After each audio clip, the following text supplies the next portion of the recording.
Hi, my loves. Welcome back to the Starscartel channel. If you don't know, I'm Star. Today I'm here with a dream. In this dream, I'm on a vacation with family. While I'm on this vacation, I see my ex, and he's angry about my growth.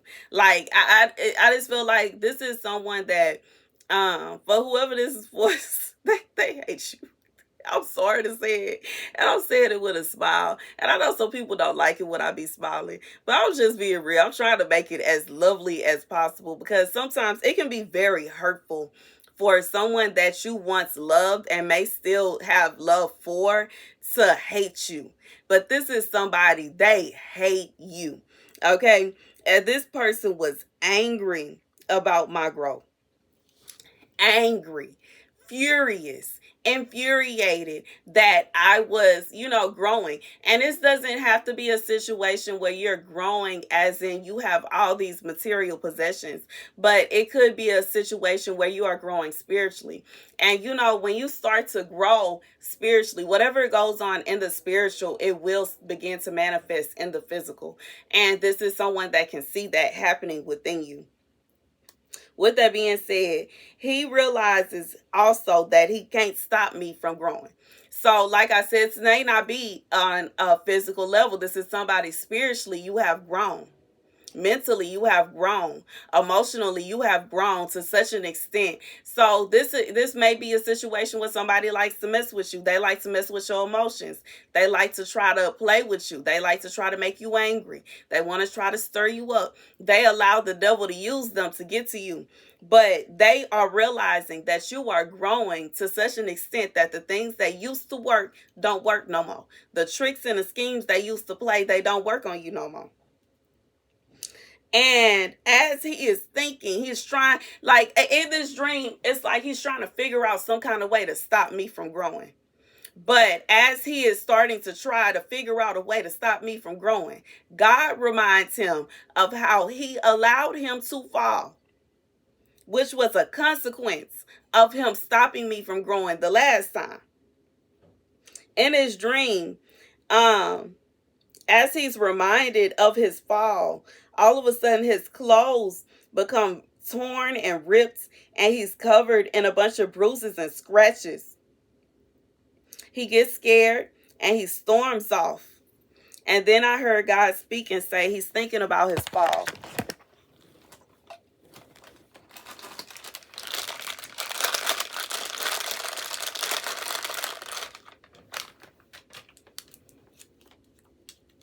Sorry, y'all. Double busy this morning. Anyway,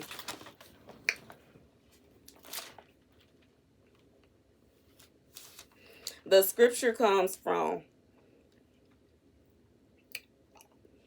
Proverbs 30. The sayings of Agur, son of Jacob, an inspired utterance.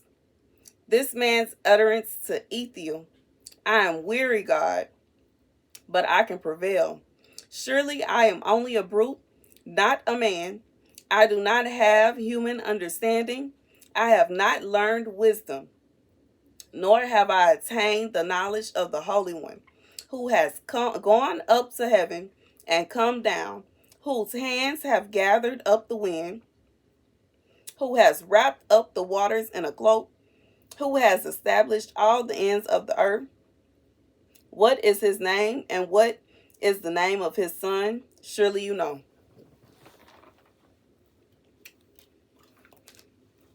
So here's the message.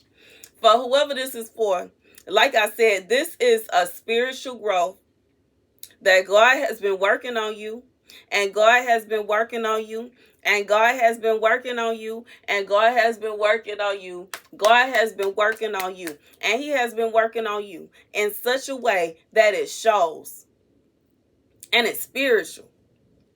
But it's obvious because this is somebody that usually they like to get under your skin. This is somebody that likes to mess with you. Like I said, somebody that hates you. And for some of you, it could be a type of situation where they're trying to make you mad on purpose.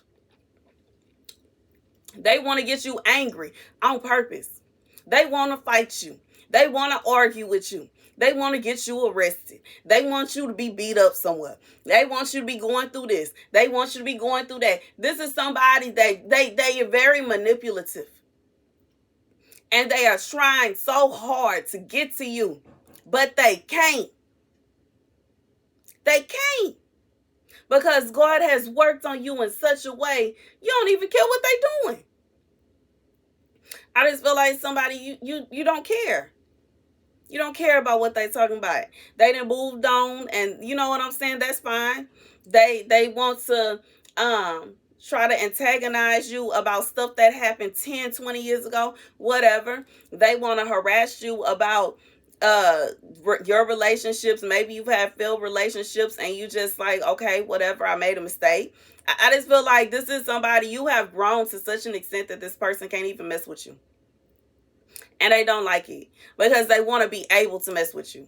This is somebody that wants to be able to mess with you, but you don't care anymore. But you don't care because you have God. You have Jesus. You know Christ. It's not a situation where you don't know God. And you know, it's a difference between somebody that be going through it, that's going through it, or they may be going through hard times, they go through tough times, and they don't know God. So they have no idea what's going to happen for them. They have no idea what may happen tomorrow, what tomorrow may bring. They have no idea if they're going to come out of it. They have no idea if it's going to get better. Versus somebody that know God. And when somebody know God, they know good and well that God going to make a way out of no way. They know it.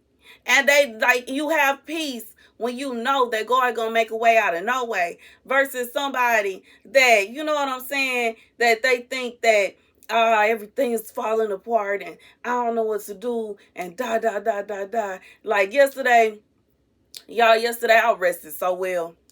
Even though my mama kept waking me up, she even asked me, are you depressed? I was like, no, I'm not depressed. I am not depressed. I like, you know what I'm saying? It is what it is. I like, you know what I'm saying? I married the wrong person. It is what it is. And that's that. You know what I'm saying? I'm sleeping, resting, and chilling. And you know what I'm saying? I just feel like I have a piece of knowing that God got me. I have a piece of knowing that everything is going to work out for the good, for the better good. Every time anything has happened in my life, God has always showed up and showed out. So why in the world would I sit around paranoid and stressed out and crying and rolling all over the floor and pulling my hair out? I don't know what to do. I'm not finna stress myself. I have no reason to stress out because I know God got that. And in reality, I also know if I wanted to just fake it, I could have. But I'm not going to do that. I'm not finna sit around and pretend like I'm happy when I know something ain't right. Why would I do that? Why should I do that? I prefer to be by myself and actually be happy than to be in a relationship or a marriage with somebody that is intentionally trying to break my heart, intentionally trying to hurt me, intentionally and you know, I know it's harsh to say intentional, but after you turn a certain age, it's no way you don't know what you're doing. It's no way that you accidentally, oops, I didn't mean to. Oops, I didn't mean to. Ain't nobody trying to hear that. And you over 30. Don't do that. Okay? Don't do it. It's just as silly as I saw a video yesterday of a man in his 70s talking about ladies. I'm ready to settle down. Sir, if you don't go sit down somewhere. Baby, I had a good laugh about that one. I was like, no. Baby, they be on their podcast talking about women hit the wall at this age and women hit the wall after 25. Women hit the wall. This man 70 years old talking about he ready to settle down and trying to ignore the women that's his age in the coming. Sir, stop playing. Okay. They got a long list of demands.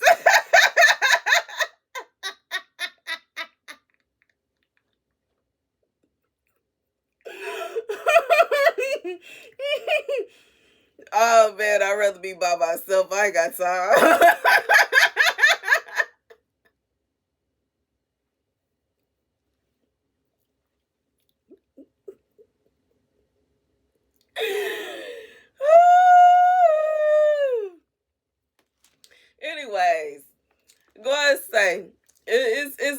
like this is somebody you are on. You are growing. You are growing. It may not have been this way for you. You know what I'm saying? Like in the past, maybe in the past, it's me personally. I didn't got married before, got divorced before, even though we ain't have to file papers, but I've been through it. I got back from Jamaica. I wasn't good. I was not okay. I'm gonna be real. I'm gonna be honest, and I'm gonna say that I was not okay. I was crying all day, every day. I was constantly sad. My heart was hurting. I wouldn't eat. My mom was having to give me vitamins and everything else. So I ain't even mad at her asking, you know what I'm saying? But like, it's time. Whatever. It is what it is. I tried. I tried. I tried my best. I tried my best. I tried my best, and I'm done. And that's that. And that's that. And you know what I'm saying? I know sometimes, there's situations where you can possibly work it out with counseling, but the extent of the disrespect of the things that happened, I don't think that counseling would help, because like I said, after you turn a certain age, you know what you're doing. It's impossible. And and I know him. You know what I'm saying? Just like I've said that before. I know him. I've known him 12 years. Ain't no way he ain't know what he was doing. No, 22 years. I said 12 years, baby. I'm tripping. 20. I knew this man since I was 12 years old. I've known him 20. How old? I'm 32, and I've known him since I was 12. 20 years. I know him. He's a very smart man. There's no way. You know what I'm saying? And I just feel like it's there's sometimes when you are just like, you know what I'm saying? Sometimes it can be worked out, and sometimes it can be, but I gave chances and I gave opportunities, and you know what I'm saying? But I also know typically, okay, from the several courses that I have taken, several college courses, different college courses, that somebody does something and they refuse to apologize, and they try to act as if they didn't do it, and they don't know what you're talking about, they plan on doing it again, and they want you to act like you didn't see that. And I ain't got time for that. I don't have time for that. I don't have time. It's the difference between somebody that will acknowledge, okay, I know I did that. I'm sorry. I was wrong. They are actually putting forth the effort to change, versus somebody that want to act like they didn't do what they know they did. And they want to jump up and down and scream and claim, no, that's not what happened. You don't know what happened. And that ain't nobody got time for that. Ain't nobody got time for that. And I just feel like for whoever this is for, it's at an extent to where you have a peace that this person did not imagine you could possibly have. And sometimes it could be a situation where somebody really wanted to break your heart on purpose. They wanted to hurt you on purpose. And they are astonished to find that they didn't break you. They're astonished to find that you were just like, it is what it is. Like, you know what I'm saying? Why should you stress yourself? Why should you worry yourself? Why should you sit up all night crying? Why should you know what I'm saying? I just feel like this is somebody that really wanted you to feel some kind of way about what they did. This is, and it's like you don't care. All they have done is cause you to grow to a level that they didn't think you would reach. And they can't even stop you, because what they did to you to get you to grow to the level they thought you would never be able to reach already caused God to stick his entire foot on their neck. And that's the message. That is the message. That is the message. You know what I'm saying? I just feel like it's a situation where you went to God, you gave God the situation, you gave God your heart. It was all brittle and broken, and you told God what happened. You got over it, and that was it. And God healed you. to such an extent, instantly, that it made the person that hurt you look at you and get mad, because they spent a lot of time hurting you. They spent a lot of time breaking your heart. They spent a lot of time talking down on you. They spent a lot of time watching you cry and laughing. And they spent a lot of time mocking you. And they spent a lot of time trying to put everything together so that it would look like everything was your fault. Yet and still, you are healing in a way that they could never imagine. But God said he did that. And that's the message. That's the message. That's the message. That's the message. And it's at a point where this person they can't even hurt you again. Like for some of you, they don't even want to try because of what God did to them the last time. And just like God not done with you yet, he not done with them yet. That's the message. Thank you guys for watching. Be sure to like, share, and subscribe. Deuces.